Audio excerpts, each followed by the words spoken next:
mga matatanda, may alitan, kailangan bang madamay pa, pati ang mga bata? Naway makapulot tayo ng aral sa kwento ng pagkawala ng 7 taong gulang na si Estong. Cartographic sketch ang kalimitang ginagamit para makilala ang mga suspect sa krimen. Ginuguhit dito ang mga deskripsyon ng mga suspect, lalo na kung hindi naman ito kilala ng biktima o kaya ng mga saksi. Ang mag-asawang Ernesto at Merly nagpapagawa rin ngayon ng cartographic sketch. Pero hindi ito larawan ng bumiktima sa kanila, kundi larawan ng anak nilang si Estong na mahigit 1 buwan nang nawawala. Ang ikinakabahala pa nila, may kapansanan ito sa pag-iisip. Sa hirap ng buhay, hindi ko na sila napakuhanan ng picture. Ilan ba naman sila magkakapatid, balis siya. Ang hanap buhay ko naman ay pa-extra lang ako sa pagmumotor, kaya na mahirap ang may singit ko pa ang kanyang pagkuha ng litrato. Kwento ni Merly, July 7 nung nabalitaan niyang sumama ang anak niyang si Estong sa pinsan nitong si Christian. Magkasama yung Christian tsaka yung anak ko nga. Papunta raw ng Jollibee, Pasita, yun ang sabi. Tapos hanggang inabot sila ng gabi doon. Tapos ang ama naman ni Christian nagsundo sa anak niya. Ang anak lang niya nga lang ang inuwi. Lingid sa kanyang kaalaman, ito na pala ang hudyat ng kalbaryo ng paghahanap nila kay Estong. Yung panganay ko po may asawa na, 17 years old. Wala po rito sa piling namin. Tapos 16 years, magsi-16 si Linlin. Tapos magpi-15 yung wala sa akin na sa bukuhan. Ano pong ginagawa niya? Siya, nagtutulong-tulong tinda-tinda. Tapos yung pang-apat ko si Bernardo. Pang-5 si Christina. At yung pang-6 yung nawala si Estong. Yung pang-7 si April. Pang-8 si Alo. Ang pang-siyam ko, ito si Ninyo. Tapos yung ito po ang pang-siyam. Ang pang-siyam. Tapos po kung ganito yung tiyan niya. Tapos yung pang-10 niyo po. Ito po yung nasa tiyan ko. Sa mahigit 1 buwang pagkawala ni Estong, isa lamang ang kanilang kinikimkim na ang pamangkin di umano ni Ernesto na si Arturo ang nang-iwan sa kanilang anak nung sunduin nito si Christian. Bagay naman na pinapabulaanan ng kabilang kampo. Pero si Merly, naghihinakit pa rin. Bilang sa magulang, masakit din sa akin. Masakit din sa akin sa ano ko kasi, siyempre anak ko yun eh. Tsaka hindi sapat ang isip niya, hindi siya nakabalik. Tapos bastang iniwan na lang doon, hindi man lang sinabay pag-uwi. At kung tila apoy na lumiliyab ang damdamin ni Merly at Ernesto, napapawi rin ito sa tuwing naiisip nila na wala pa rin silang kaide-ideya kung nasaan na ang kanilang anak. Bigla na nang bumabagsak yung luha ko, mahagulhol ako yun. Sabi ko, sarili ko kung anak, kung alam ko lang kung nasaan ka, ngayon din, susunduin kita. Kaya lang, wala akong na hanapin ka kung saan eh. Kung ako lang may kapangyarihan, pupunta na ako talaga sa mo eh, kung saan ka ngayon eh. Siyempre, lalaki eh.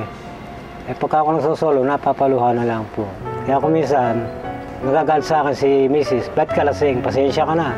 Hindi ako makakatulog at naalala ko yung bata. Kahit may kapansanan sa pag-iisip ang kanilang anak, masunurin daw ito at malambing. Sa lahat ng anak ko, sa 9 na anak ko, yun ang malambing sa akin. Kaya masakit na masakit sa akin.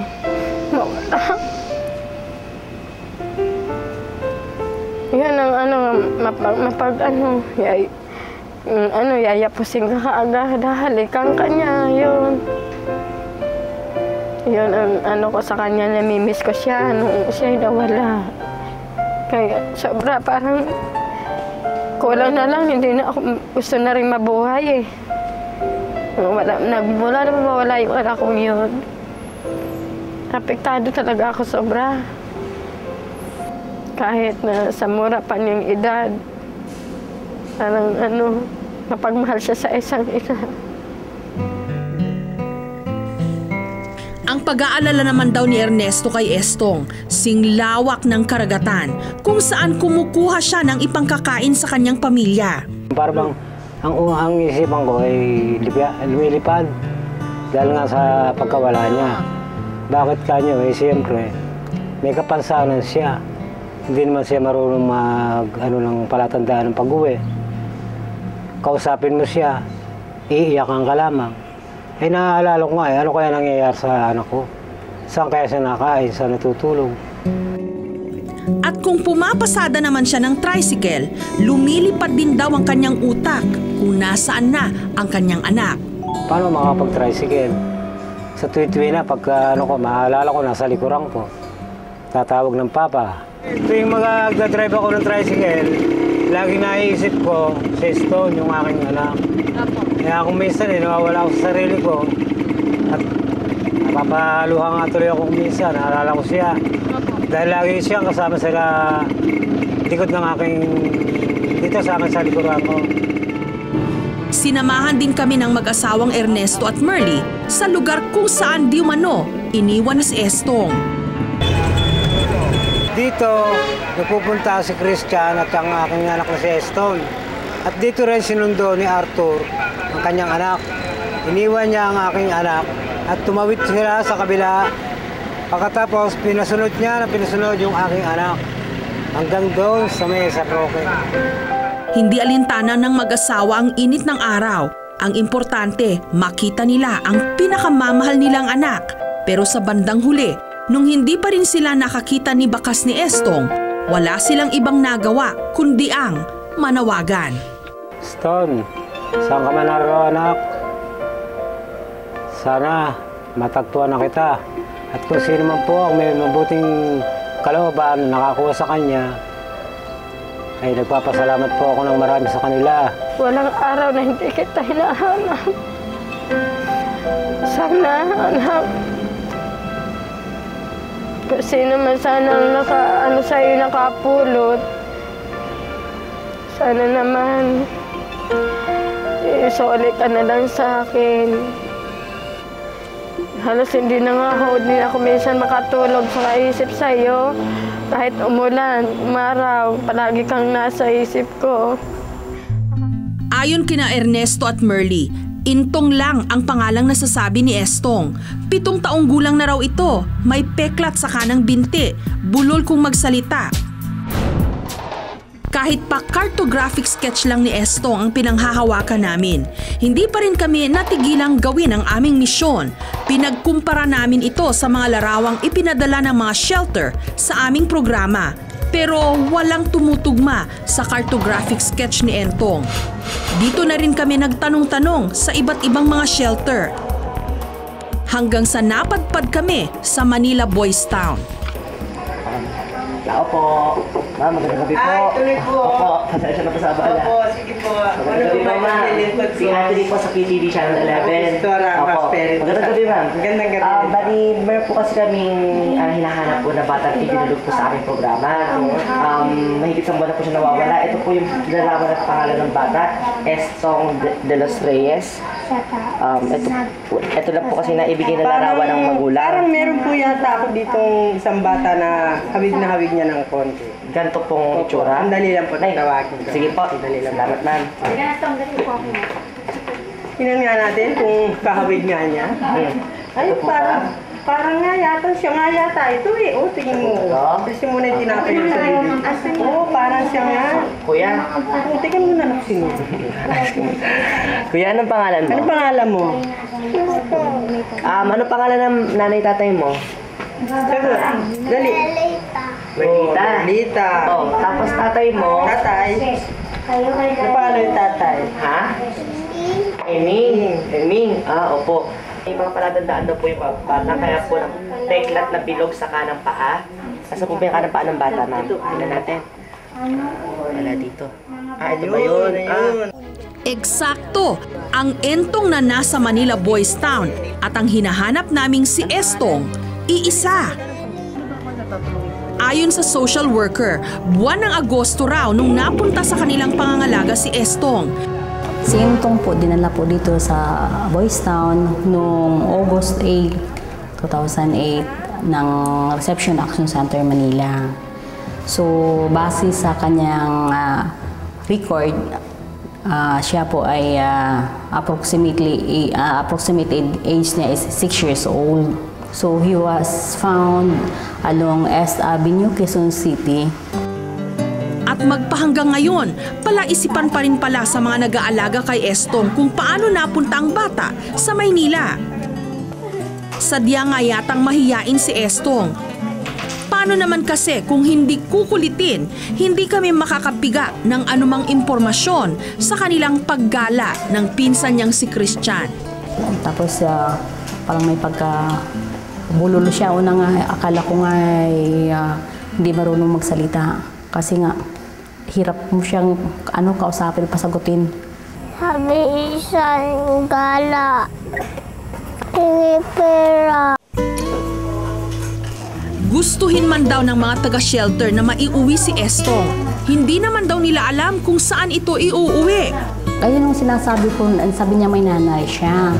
O sabi ko ganun, gusto mo bang umuwi sa nanay? Opo. Saan ba ang bahay niyo? Hindi na po na siya makasagot. Magalang siya. Magalang ang sagot niya. Magalang ka siya sa mga kalaro niya. Hindi siya nananakit. Hindi katulad ng ibang bata, hard na hard siya, hindi. Kaya may konti pang kulang yung aruga. Para yung bata hindi siya mahikayat sa laboy. At marahil sabik nga sa kalinga ng ama't ina, tila lagi raw itong sabik sa atensyon. Hindi man masambit ni Estong ang kanyang tunay na nararamdaman, alam naming miss na niya ang kanyang pamilya. Napaka-importante ng mga picture para mahanap ang mga nawawala. Pero ang mag-asawang Merly at Erning, wala silang litrato ng nawawala nilang anak na si Estong. Ang meron lang sila, cartographic sketch. Ang hindi nila alam, meron man sila o walang cartographic sketch, nahanap na namin ang kanilang anak. Nung sumunod na araw, sinundo na namin sina Ernesto at Merly. Mula San Pedro, Laguna, dadalhin namin sila sa kinaroroonan ni Estong sa Marikina. Habang si Estong naman, walang kamalay-malay na darating na pala ang kanyang mga magulang. Ayan na nga yata, naririnig ko ng boses. Ento. Di ka bunso dati. Siya po ba, Nay? Siya po ba? Inaanap niya? Lumapit po sa amin eh. Sino yan, Tong? Ha? Oo. Papa mo ba yan? O, ano pangalan ni Papa? Sino yan? Sino yan? Mama. Oo. Mama mo ba yan? Pangalan ni Mama?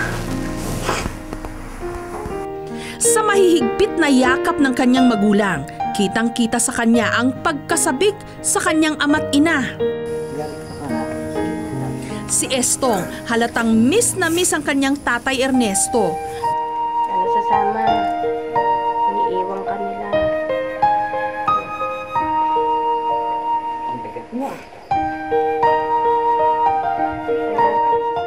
At may pangako si Estong sa kanyang mga magulang. Hindi na lalaboy. Bait naman, hindi nalalaboy. Dapat lang. Ha? Papa. Oo, bakit?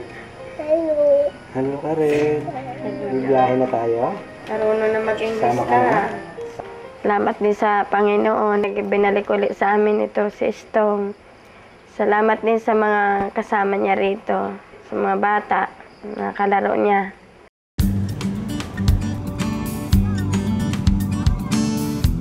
Madaling maglarawan ng mga taong nakikita at nakakasalamuhan natin. Pero ang mahirap ilarawan, ang tuwang nadarama natin sa tuwing kumpleto nating nakakasama ang ating pamilya.